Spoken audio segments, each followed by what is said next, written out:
রসুন কাঁচা লঙ্কা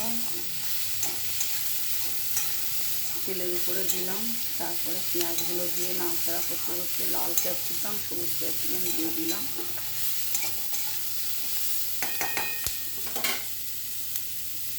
ভালো করে ভাজা ভাজা করে নেব। চাইনিজ মাশরুম চাইনিজ বানাচ্ছি। নুন দিয়ে দিলাম।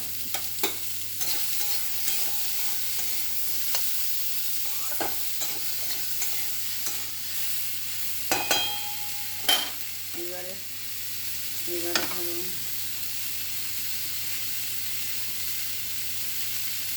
মাশরুমগুলো আমি ভেজে রেখেছি, তো এখানে তেল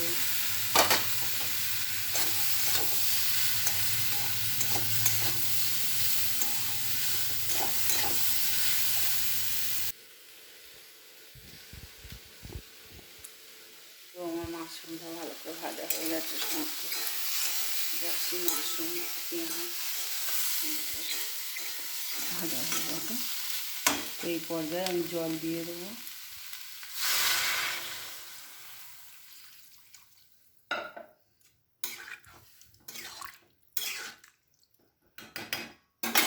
পাঁচ মিনিটের জন্য ঢাকা দিয়ে দেবো।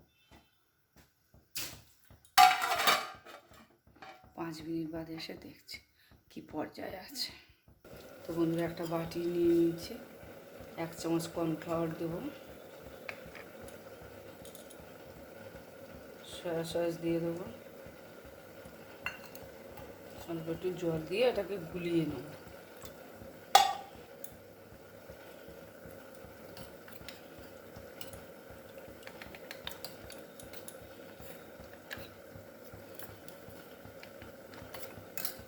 সুন্দর করে গুলিয়ে নিয়েছি। তো আমার মাশরুমটা কতটা হয়েছে দেখি।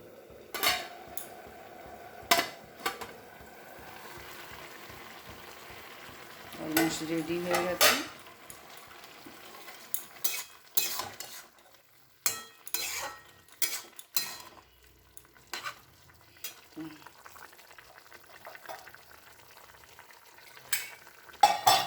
পর্যায়ে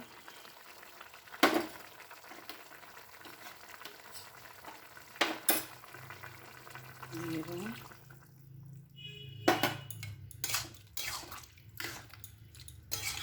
যেহেতু চাইনিজ হচ্ছে, তো বন্ধুরা একটু সয়া সস কতটা লোভনীয় হয়েছে দেখুন।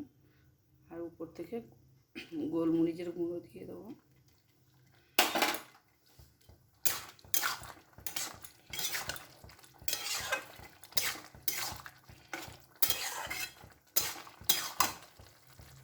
তো বন্ধুরা আমার চাইনিজ মাশরুমটা হয়ে গেছে। এবার আমি নামাবো।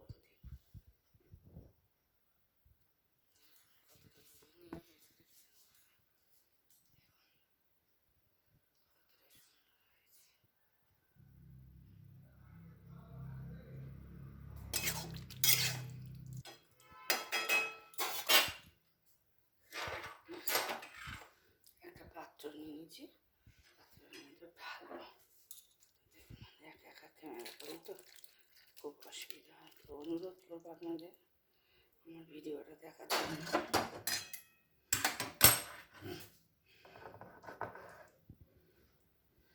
দেখুন বন্ধুরা কতটা সুন্দর হয়েছে, দেখুন কতটা লোভনীয় হয়েছে। দেখছেন?